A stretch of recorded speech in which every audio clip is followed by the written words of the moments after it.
విజయవాడ ఇంద్రకీలాద్రిపై భవానీ దీక్ష విరమణలు నేటితో ముగియనున్నాయి. చివరి రోజు కావడంతో భవానీలో వేకువజాము నుండే వేలాదిగా తరలి వస్తున్న దీక్షాదారులు గిరి ప్రదక్షిణ చేసి అనంతరం దుర్గమ్మను దర్శించుకుంటున్నారు. భక్తులకు ఎలాంటి అసౌకర్యాలు కలగకుండా అధికార యంత్రాంగం విస్తృత ఏర్పాట్లు చేసింది. భవానీ భక్తులతో ఇంద్రకీలాద్రి పరిసరాలు ఎరుపెక్కాయి. ఇంద్రకీలాద్రిపై కొలువైన శ్రీ కనకదుర్గమ్మ సన్నిధిలో భవానీ దీక్ష విరమణలు వైభవపేతంగా సాగుతున్నాయి. దీక్షల విరమణ 5వ రోజును పురస్కరించుకుని వేకువజాము నుంచే భక్తులు వెలువలా తరలి వస్తున్నారు. ఊహించిన దానికంటే రద్దీ ఎక్కువగా కనిపిస్తోంది. రైళ్లు, బస్సులతో పాటు వివిధ వాహనాల ద్వారా పాదయాత్ర ద్వారా వేలాది మంది భవానీలు నగరానికి చేరుకుంటున్నారు.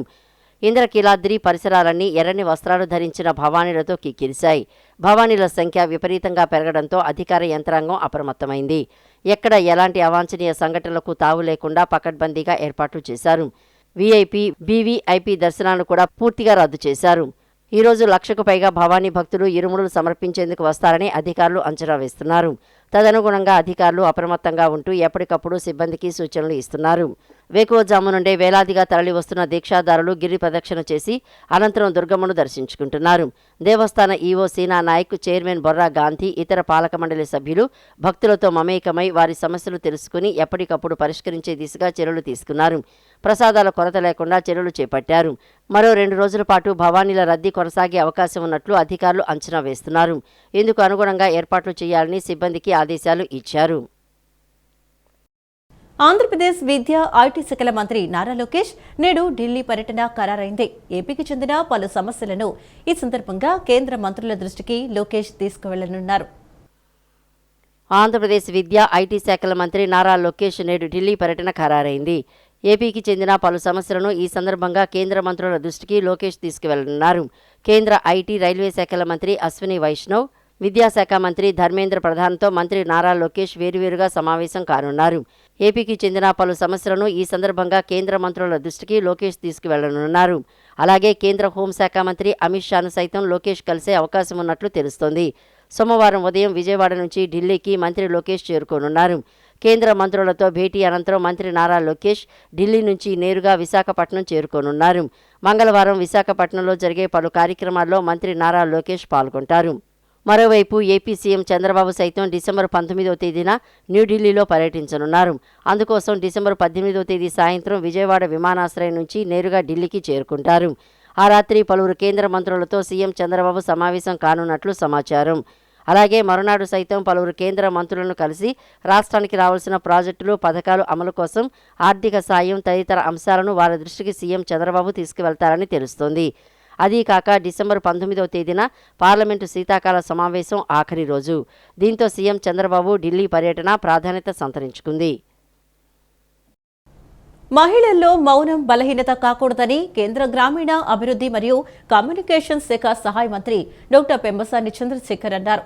వివక్ష తగ్గించడం నాయీ చేతన 4.0 కార్యక్రమం ముఖ్య ఉద్దేశమని అన్నారు. గృహ హింస జరిగితే వెంటనే ఫోటోలతో సహా సమాచారం అందించాలని కోరారు. మహిళల్లో మౌనం బలహీనత కాకూడదని కేంద్ర గ్రామీణ అభివృద్ధి మరియు కమ్యూనికేషన్స్ శాఖ సహాయ మంత్రి డాక్టర్ పెమ్మసాని చంద్రశేఖర్ అన్నారు. లింగ సమానత్వ జాతీయ ప్రచార కార్యక్రమం నయీ చేతన 4 కార్యక్రమాన్ని కేంద్ర గ్రామీణాభివృద్ధి శాఖ ఆధ్వర్యంలో డీఆర్డీఏ సౌజన్యంతో తుళ్లూరులో నిర్వహించారు. నయీ చేతన 4 కార్యక్రమంలో భాగంగా సీఆర్డీఏ స్కిల్ హబ్ భవనంలో జెండర్ రిసోర్స్ సెంటర్ను మంత్రులు ప్రారంభించారు. అనంతరం స్థానిక ప్రైవేటు పాఠశాలలో జరిగిన సభను, ప్రదర్శనశాలను మంత్రులు జ్యోతి ప్రజ్వలన చేసి ప్రారంభించారు. ఈ సందర్భంగా మంత్రి డాక్టర్ పెమ్మసాని చంద్రశేఖర్ మాట్లాడుతూ వివక్ష తగ్గించడం నయీ చేతన 4 కార్యక్రమం ముఖ్య ఉద్దేశమని అన్నారు. సమాజంలో బాల్య వివాహాలు, గృహ హింస, లింగ వివక్ష వంటి రుగ్మతలు సమాజంలో జరుగుతున్నాయని పేర్కొన్నారు. దేశంలో 4.5 లక్షల గృహ హింస కేసులు నమోదయ్యాయని గణాంకాలు తెలియజేస్తున్నాయని తెలిపారు. ప్రతి 3 ఒక మహిళ వివక్షకు గురవుతున్నట్లు అంచనా ఉన్నప్పటికీ అన్ని కేసులు నమోదు కావటం లేదని చెప్పారు. ఇందుకు పరువు ప్రతిష్ట కోసం ఆలోచించడం కారణమని అన్నారు. అందుకే నయీ చేతన కార్యక్రమాన్ని 2021 సంవత్సరంలో శ్రీకారం చుట్టడం జరిగిందన్నారు. ప్రజల్లో చైతన్యం తీసుకురావడం కార్యక్రమం ఉద్దేశమని పేర్కొన్నారు. సురక్షిత ఆశ్రయం కల్పించడానికి 5 లక్షల రూపాయలతో ఆశ్రయాలు ఏర్పాటు చేస్తున్నామన్నారు. ఆశ్రయం నిర్వహణకు ఎస్హెచ్జీ సభ్యులకు అవగాహన కల్పిస్తారని చెప్పారు. రాష్ట్రంలో 200 కేంద్రాలు మంజూరు చేశామని, 100 కేంద్రాలు ప్రారంభమయ్యాయని తెలిపారు. తల్లిదండ్రులు, తాతలు పిల్లల్లో చైతన్యం తీసుకురావాలని కోరారు. ఎక్కడ వివక్ష జరిగినా ఇటువంటి కేంద్రాలకు వెళ్లాలని సూచించారు. రాష్ట్రంలో 8 లక్షల స్వయం సహాయక సంఘాలు ఉండగా వాటిలో 80 లక్షల మంది సభ్యులు ఉన్నారని చెప్పారు. దేశంలో 8 కోట్ల సంఘాలు ఉన్నాయని తెలిపారు. ప్రభుత్వం ప్రతి మహిళ గొంతు వింటుందన్నారు. మీ లక్ష్యాలు, కలలు ముఖ్యం అని పేర్కొన్నారు. గృహహింస జరిగితే వెంటనే ఫోటోలతో సహా సమాచారం అందించాలని కోరారు. మద్యం మత్తులో హింస పెరుగుతోందని అన్నారు. గృహ హింస, లింగ వివక్ష జరిగితే 181 నంబరుకు ఫోన్ చేయాలని చెప్పారు. తల్లికి వందనం పథకం కింద ప్రభుత్వం నిధులు విడుదల చేస్తే పురుషులు వివిధ ఖర్చులకు వాడుతున్నారని తెలిపారు. రాష్ట్ర ప్రభుత్వం ఆర్థిక భారం ఉన్నా లక్షల కోట్లతో పథకాలు అమలు చేస్తోందని, వాటిని సద్వినియోగం చేసుకుని మీ కాళ్ల మీద మీరు నిలబడాలని పిలుపునిచ్చారు. పథకాలను ఆదాయంగా మలుచుకోవాలన్నారు. మహిళలు సమాజాన్ని ముందుకు నడిపించాలని తెలిపారు. అప్పుల భారం తగ్గించాలని అన్నారు. స్వయం సహాయక సంఘాలను ముఖ్యమంత్రి చంద్రబాబు నాయుడు ప్రవేశపెట్టారని, లింగ వివక్ష మార్పుకు నారా లోకేష్ కృషి చేస్తున్నారని తెలిపారు. మహిళలు స్వయం ఉపాధి అవకాశాలపై శిక్షణ తీసుకోవాలని, శిక్షణ, మార్కెటింగ్ కు ఆదుకుంటామని చెప్పారు. మహిళలకు నిలబడే ధైర్యాన్ని, మాట్లాడే స్వరాన్ని ఇవ్వాలని ఆకాంక్షించారు. సమాజంలో మహిళలపై జరుగుతున్నటువంటి వివక్ష గురించి మాట్లాడేటువంటి కార్యక్రమం ఇది. అంటే చైల్డ్హుడ్లో వివాహాలు జరగటం కానీ, గృహహింస, డొమెస్టిక్ అబ్యూస్ కానీ, డౌరీ ఇష్యూస్ ఉండటం కానీ, సెక్షువల్ హెరాస్మెంట్ చేయటం కానీ, ఇటువంటి వాటిని వచ్చినప్పుడు సమాజంలో మహిళలు ఏ విధంగా వాటిని ఎదుర్కోవాలి అనేటువంటి ఒక ముఖ్య ఉద్దేశం. అంటే ఇక్కడ చాలామంది అనుకోవచ్చు, ఈరోజు వాస్తవంగా ఇండియా మొత్తం తీసుకుంటే నేను ఇప్పటివరకు చెప్పినటువంటి గృహహింస ఎన్ని కేసులు ఉన్నాయంటే ఇండియా మొత్తం మీద కేవలం 4.5 లక్షలు మాత్రమే ఉన్నాయి. ఇన్ని కోట్ల జనాభా, అంటే 140 కోట్ల జనాభా ఉన్నారు, దాదాపు 70 కోట్ల మంది మహిళలుంటే కేవలం 4.5 లక్షల కేసులు మాత్రమే రిజిస్టర్ అయినాయి. అయితే వాస్తవంగా ఇంటికి వెళ్ళి అడిగితే ప్రతి 3 మహిళలలో ఒక మహిళ నేను చెప్పినటువంటి బాధలు ఏదో విధంగా పడతా ఉన్నారు. అయితే ఎందుకు ఇంత రిపోర్ట్ అవ్వటం లేదు అంటే దానికి కారణం పరువు ప్రతిష్ట పోతుంది అనేటువంటిది, వ్యవస్థలపై నమ్మకం లేకపోవడం. అంటే పోలీస్ స్టేషన్లకు ఇంకో దగ్గరకు వెళ్తే మాకు న్యాయం జరగదు అనేటువంటిది, ఇలాంటి రకరకాల కారణాలతో వీళ్ళందరూ ఫిర్యాదులు చేయటం లేదు. అయితే ఈ పరిస్థితిని గమనించినటువంటి గౌరవ ప్రధానమంత్రి మోదీ గారు ఈ నయీ చేతన అనే ప్రోగ్రాంకి 2021లో శ్రీకారం చుట్టారు. దీని ఉద్దేశం ఏమిటి అంటే ప్రజలలో ఒక చైతన్యాన్ని తీసుకురావటం. మహిళలలో ఒక చైతన్యం తీసుకొస్తే మగవారికి కూడా ఇలాంటివి ఎవరైతే తప్పులు చేస్తారో వాళ్ళకి ఒక భయం రావాలి అనే ఉద్దేశంతో తీసుకొచ్చినటువంటి ముఖ్యమైన కార్యక్రమం. ఈ నెల 21న పల్స్ పోలియో కార్యక్రమాన్ని నిర్వహించేందుకు అధికారులు అన్ని ఏర్పాట్లు చేశారని వైద్యారోగ్య శాఖ మంత్రి సత్యకుమార్ యాదవ్ ఒక ప్రకటనలో తెలిపారు. రాష్ట్ర వ్యాప్తంగా 54,07,663 మంది 5 ఏళ్లలోపు పిల్లలకు 38,267 బూత్లలో పోలియో చుక్కలు వేసేందుకు ఇప్పటికే జిల్లాలకు 61,26,120 డోసులను రాష్ట్రంలోని అన్ని జిల్లాలకు పంపించారని తెలిపారు. బస్ స్టేషన్లు, రైల్వే స్టేషన్లు, విమానాశ్రయాలు, మేళాలు, బజార్లు, పర్యాటక ప్రదేశాల్లో 1,140 ట్రాన్సిట్ బూత్లను ఏర్పాటు చేశారు. ఈ నెల 21న పల్స్ పోలియో కార్యక్రమాన్ని నిర్వహించేందుకు అధికారులు అన్ని ఏర్పాట్లు చేశారని వైద్య ఆరోగ్య శాఖ మంత్రి సత్యకుమార్ యాదవ్ ఒక ప్రకటనలో తెలిపారు. 5 ఏళ్లలోపు పిల్లలందరికీ పోలియో చుక్కలు తప్పకుండా వేయించాలని కేంద్ర ప్రభుత్వ సూచనల మేరకు ఈ కార్యక్రమాన్ని రాష్ట్రంలో నిర్వహిస్తారని తెలిపారు. రాష్ట్ర వ్యాప్తంగా 54,07,663 మంది 5 ఏళ్లలోపు పిల్లలకు 38,267 బూతుల్లో పోలియో చుక్కలు వేసేందుకు ఇప్పటికే జిల్లాలకు 61,26,120 డోసులను రాష్ట్రంలోని అన్ని జిల్లాలకు పంపించారని తెలిపారు. డిసెంబర్ 21న పోలియో దినం సందర్భంగా రాష్ట్ర వ్యాప్తంగా బూతు స్థాయిలో పిల్లలకు పోలియో చుక్కల్ని వేస్తారని, ఆ రోజు పలు కారణాల వల్ల పోలియో చుక్కలు వేసుకోలేకపోయిన పిల్లలకు తిరిగి ఈ నెల 22, 23 తేదీల్లో ఇంటింటికి వెళ్లి 76,534 బృందాలు పరిశీలిస్తాయని మంత్రి పేర్కొన్నారు. భారతదేశం పోలియో రహిత దేశం అయినప్పటికీ మళ్లీ పోలియో రాకుండా ఉండేందుకు తగు ముందస్తు జాగ్రత్తలు తీసుకోవాలని రాష్ట్రాలకు కేంద్రం సూచించిందని తెలిపారు. 1704 మెడికల్ అధికారులు, 39,494 ఇతరులు, 4,206 మంది పర్యవేక్షకులు నేషనల్ ఇమ్యునైజేషన్ డే కార్యక్రమంలో పాల్గొంటారని తెలిపారు. పల్స్ పోలియో ఏర్పాట్లకు సంబంధించి వైద్య ఆరోగ్య శాఖ కార్యదర్శి అధ్యక్షతన స్టేట్ టాస్క్ ఫోర్స్ సమావేశం జరిగిందని, జిల్లా, పట్టణ, మండల స్థాయి టాస్క్ ఫోర్స్ సమావేశాలు జరుగుతున్నాయని, ఏర్పాట్ల గురించి ఆయా జిల్లాల కలెక్టర్లకు ఆరోగ్య కుటుంబ సంక్షేమ శాఖ కమిషనర్ లేఖ రాశారని మంత్రి పేర్కొన్నారు. పలు ప్రాంతాల్లో తిరిగేందుకు మొబైల్ బృందాలను ఏర్పాటు చేశారు. ప్రతి మొబైల్ బృందంలో ఒక మెడికల్ ఆఫీసర్తో పాటు 2 సభ్యులు ఉంటారు. ఈ నెల 21 నుండి 23వ తేదీ వరకు మొబైల్ బృందాలు పర్యటిస్తాయి. ఈ నెల 22, 23 తేదీల్లో ఇంటింటికి వెళ్లి 5 ఏళ్లలోపు పిల్లలందరినీ పరిశీలించి వారికి పోలియో చుక్కలు వేస్తారు. ఇంటిలోని పిల్లలందరికీ పోలియో చుక్కలు వేస్తే పి గుర్తుతోనూ, ఏ చిన్నారినైనా మిస్ అయితే ఎక్స్ గుర్తు వేస్తారు. అన్ని ట్రాన్సిట్ పాయింట్లలో ఈ నెల 21 నుండి 23వ తేదీ వరకు ట్రాన్సిట్ బృందాలు పర్యటిస్తాయి. గుర్తించిన పలు ప్రాంతాలను కవర్ చేయడానికి 1854 మొబైల్ బృందాలు పనిచేస్తాయి. బస్ స్టేషన్లు, రైల్వే స్టేషన్లు, విమానాశ్రయాలు, మేళాలు, బజార్లు, పర్యాటక ప్రదేశాల్లో 1140 ట్రాన్సిట్ బూతులను ఏర్పాటు చేశారు.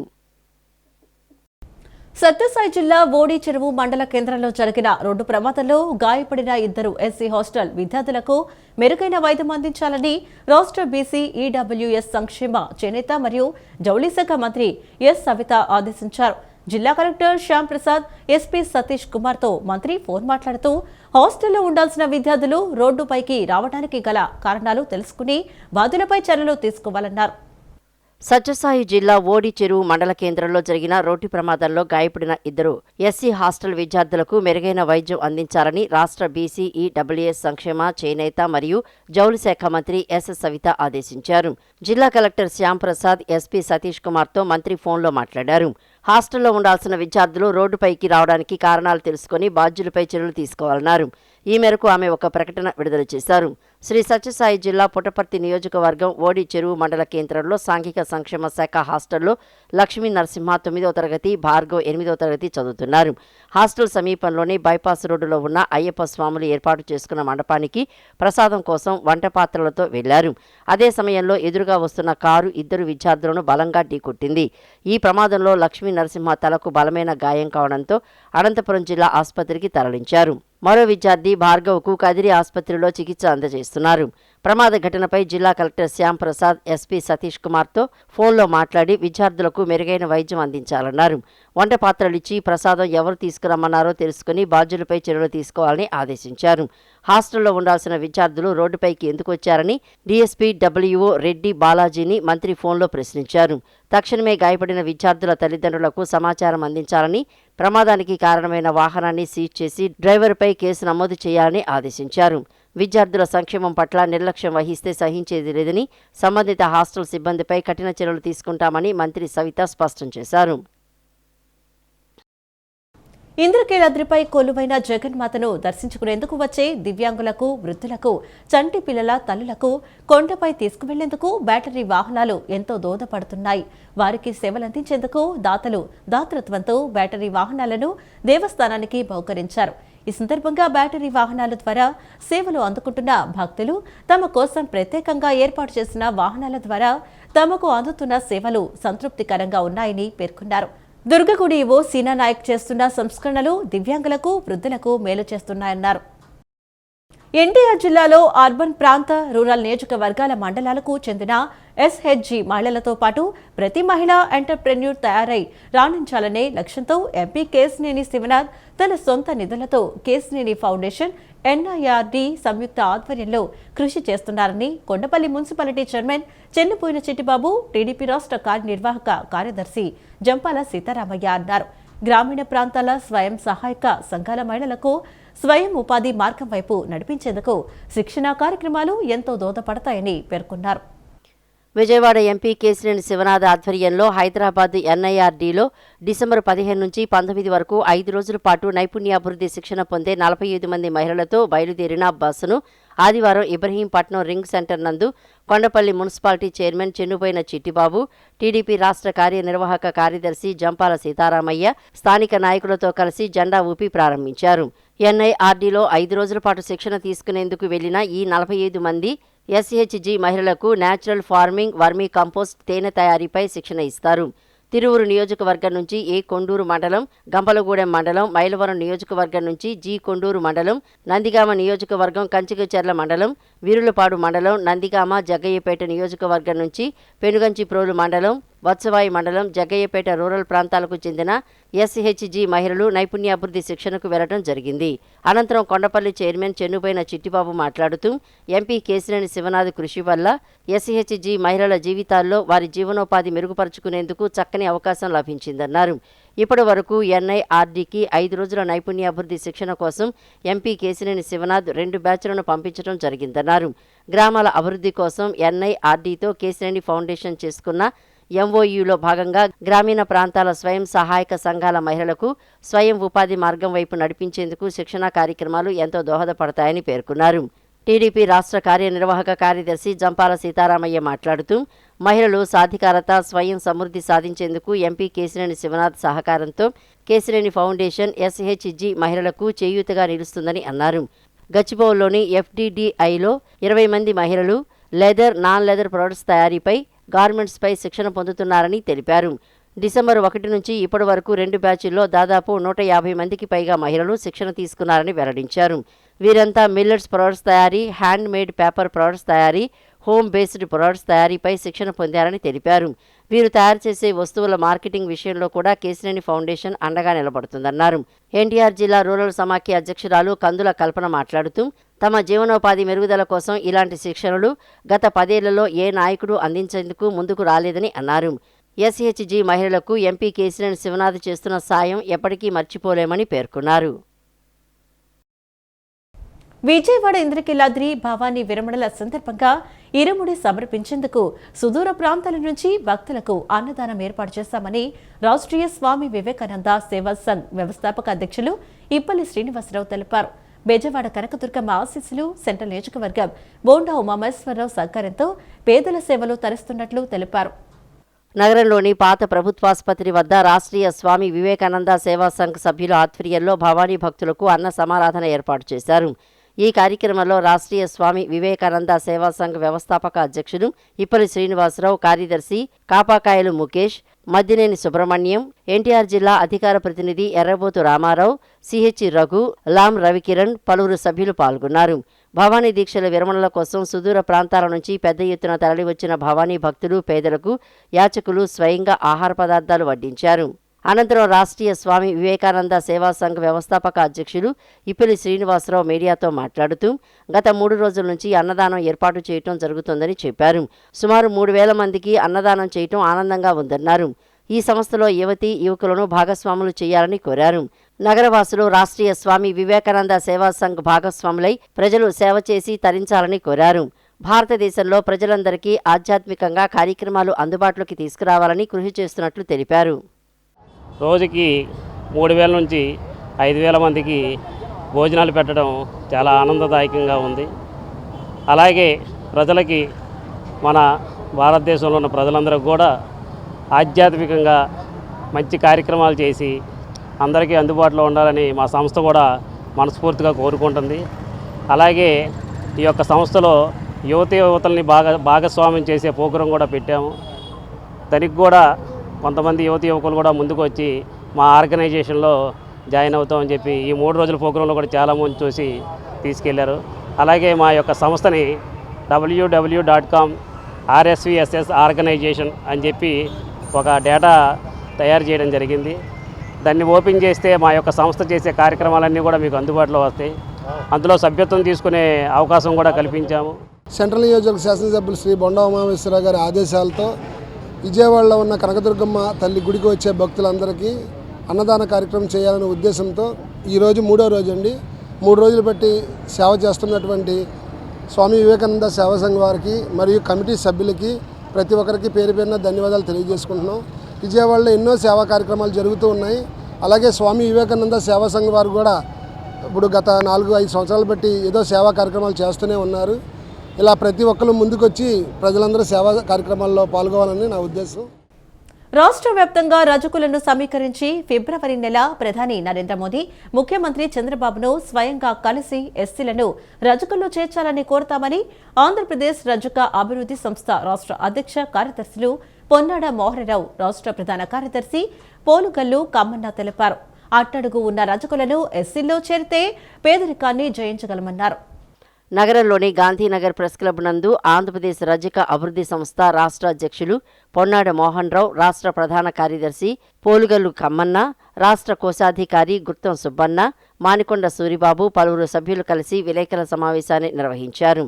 దేశానికి స్వాతంత్ర్యం వచ్చిన తర్వాత ఎన్నో ప్రభుత్వాలు, ప్రధానులు, ముఖ్యమంత్రులు మారారు తప్ప రజకులకు ఎటువంటి న్యాయం జరగలేదని అన్నారు. రాష్ట్ర వ్యాప్తంగా రజకులను సమీకరించి ఫిబ్రవరి నెల ప్రధాని నరేంద్ర మోడీ ముఖ్యమంత్రి చంద్రబాబును స్వయంగా కలిసి రజకులను ఎస్సీల్లో చేర్చాలని కోరతామని అన్నారు. ప్రజల మైలు బట్టలు ఉతికే రజకులకు మానవతా దృక్పథంతో ఆలోచించి రజకులను ఎస్సీలో చేర్చే బిల్లును ముఖ్యమంత్రి చంద్రబాబు అసెంబ్లీ, ప్రధానమంత్రి నరేంద్ర మోడీ పార్లమెంటులో ఆమోదించేలా కృషి చేయాలని కోరారు. ఒకే దేశం ఒకే చట్టం అంటున్నారు, ఒకే దేశం ఒకే మారి ఎలక్షన్ అంటున్నారు, ఒకే దేశం ఒకే రిజర్వేషన్ ఎందుకు మీరు చేయలేని అడగడం జరిగింది. దానికి మేము రజకాభివృద్ధి సంస్థ తరఫున మెమరాండంలు కూడా సబ్మిట్ చేయడం జరిగింది. ఒకమారు వెంకయ్యనాయుడు గారికి ఇచ్చాం. ఇప్పుడు ఫిబ్రవరిలో జరగబోయే ప్రధానమంత్రితో కలిసే కార్యక్రమానికి ముఖ్యంగా ఇవాళ ఆంధ్ర రాష్ట్రంలో ఉండే రజక నాయకులు అందరూ ఇక్కడ సమావేశం జరిగింది.